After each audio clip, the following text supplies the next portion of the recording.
Yo guys, what's up and welcome back to the channel. And yes guys, the highly anticipated Zenvo Aurora is officially here. The 6.6 liter quad turbocharged V12 powered track weapon slash grand tourer has officially made its debut, and let's dive right into it. The Aurora comes in two variants guys, the AGIL, i.e. the agile one, or the track weapon, and the tour, which is the grand tourer. The air quotes will make sense momentarily, but first let's take a look at the track version of the Aurora, and that is the AGIL. And as you guys can see, this literally looks like a race car on its own, with a lot of the holes and spaces, the negative spacing as they're calling it, going towards a lot of aerodynamics. I mean, you can literally see the suspension components all going towards aerodynamics right there. I mean, the menacing looks, the eyebrows over the headlights, it looks like a proper race car, and it even has dihedral doors and a massive boomerang spoiler on the back that generates a heck lot of downforce. This thing boasts a top speed of 365 kilometers an hour, and it's powered by a whole new powertrain that is designed by Mahle, and it's bespoke to these two cars only, and that is a 6.6 liter quad turbocharged V12. Yes guys, you heard that right. That hasn't been heard for the past 3 decades, ever since the Bugatti EB110, and the ICE alone boasts 1250 horsepower. And it has an additional electric motor which boasts an additional 200 horsepower, meaning that this very car puts out 1450 horsepower and 1400 newton meters of torque. Oof. It redlines at 9800 RPMs, which is basically 10,000 at this point, and it also has a 7-speed paddle shift gearbox. And coming to the acceleration times, it goes from 0 to 62 miles an hour or 100 kph in 2.5 seconds, and it goes from 0 to 125 miles an hour or 200 kph in 4.6 seconds, and it goes from 0 to 186 miles an hour or 300 kph in 10 seconds. And get this guys, this very car boasts 880 kilograms of downforce, which is 80 kilograms more than a McLaren Senna, and that is a proper car meant for the track. And as you guys can see, it even has a couple forged carbon bits which loops right back to the wing, and as you guys can see, you can literally see the shocks. I mean, there are big gaps all across the car, as you guys can see, all contributing to more downforce and a heck lot of aerodynamics. Meet the 1800 horsepower variant of the Aurora guys, and that is the Tour, which Zenvo are calling the Grand Tourer, but its numbers definitely don't show that. Because brace yourselves for this guys, this very car is capable of reaching speeds of 450 kilometers an hour. Yes guys, you heard that right. This very car is road legal, has a quad turbocharged V12, and can hit 450 kilometers an hour. I mean, what else do you need? Wow.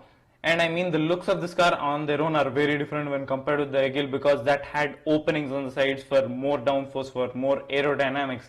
But this is completely enclosed. This is a totally different car when compared with the AGIL.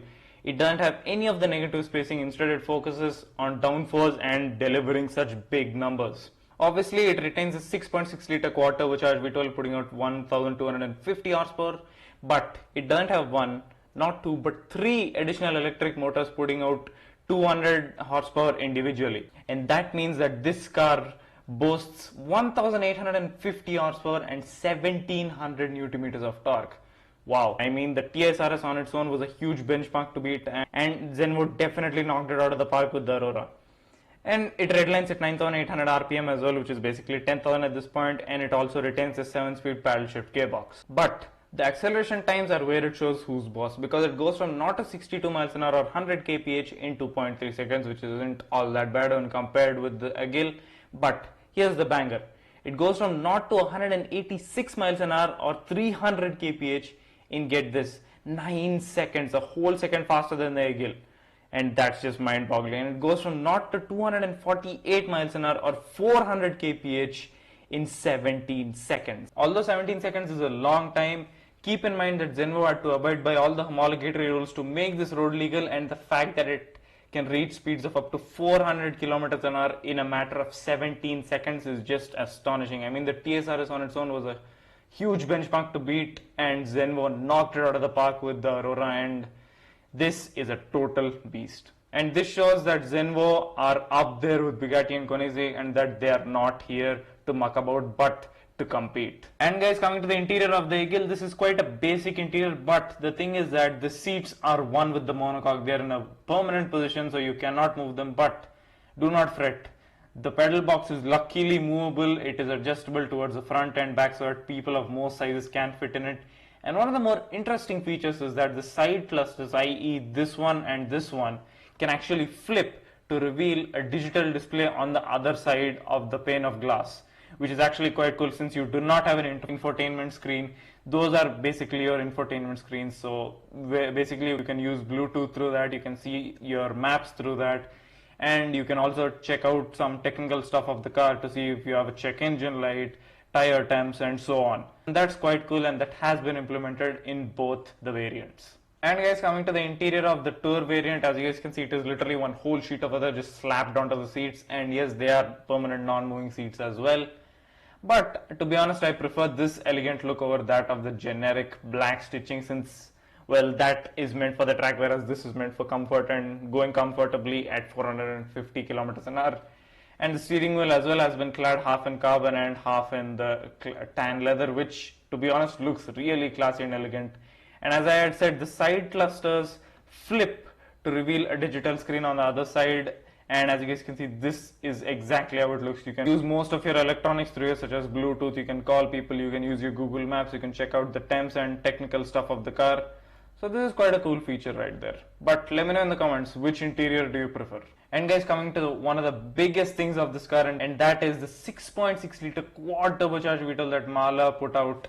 And boy, is it an awesome engine. I mean, this is bespoke just to the 100 Auroras that will be created, and I mean, a V12 on its own is a big W, but Zenvo decided to up the ante on that by slapping 4 turbochargers on it. Wow. And guys, coming to the production number, only 100 of the Auroras will be made collectively, both of the Tour and AGIL variants. But we don't know how many of each will be made. Presumably 50 to 50, but I do not want to say anything without knowing it. So yeah, 100 models will be made worldwide. Well guys, those were the Auroras, and Zenvo definitely knocked it out of the park with this one. I mean, the benchmark set by the TSRS has just been shattered by these two. And the fact that it's powered by a quad turbocharged V12 is just, it is a chef's kiss. It's the pièce de résistance if you ask me, and I personally can't wait to hear this. It will be making its debut at Monterey Car Week, so stay tuned for that. Thanks a lot for watching guys. Remember to hit that sub button and click the bell to ensure that you don't miss out on any future videos. Thanks a lot for watching guys. See ya!